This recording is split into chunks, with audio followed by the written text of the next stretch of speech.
the track, I always have somebody checking my tire pressure, and people ask me, why are you checking the tire pressure so much? And why we do that is, it's critical. This thing, the tire pressure needs to be 6¼ pounds, and that's where it needs to be. If it's 6 pounds, it's not happy. If it's 6½ pounds, it's not happy. And what happens is, when you're at the track and it's sunny out, if you roll out of your pit stall in the shade or underneath the canopy, and you get out in the lanes where it's hot as hell, the temperature makes the tire pressure grow. Just like a hot air balloon, the tire pressure grows. So as you're in the staging lanes waiting to race, your tire pressure is constantly growing. So you got to be letting it down and keep bringing it down to that 6¼ pound or whatever your car might like.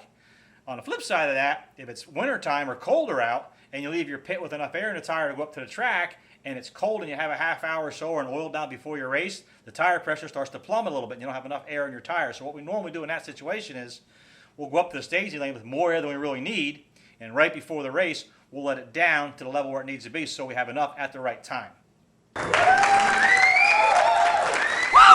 All right, guys, we're back on the set to talk about burnouts. Of course, I'm also going to talk about my plate of spaghetti I have here that Andy just cooked up here. It looks pretty good, I got to say, and it smells good.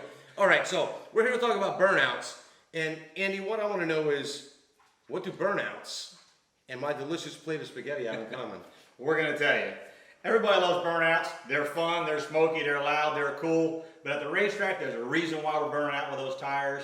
And there's two or three reasons. But the big reason is to get your tire temperature somewhere close to the track surface temperature. Plus or minus 15 degrees is a good place to be. So if you have a 100-degree track, you want your tire between 85 and 115 so it can adhere to the track well. Also, you don't have to clean the tire off a little bit because you go through the pits, you pick up some shit, some grass, and crud. Right.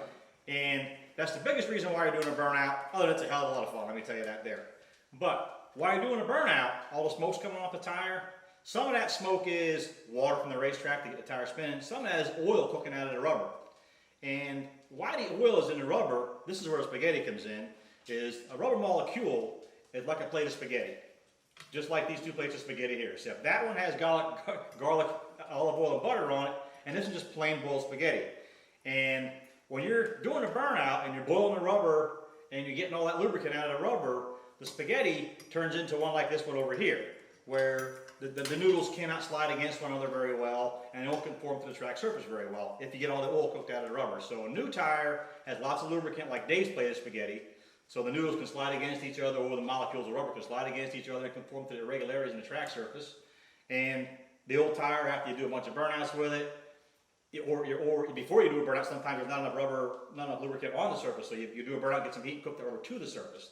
So the big purpose of doing a burnout, get the lubricant to the top of the rubber, get the tire cleaned off, and get your temperature right. So, my last question is, when they put the water on the track to do the burnout, do they use garlic?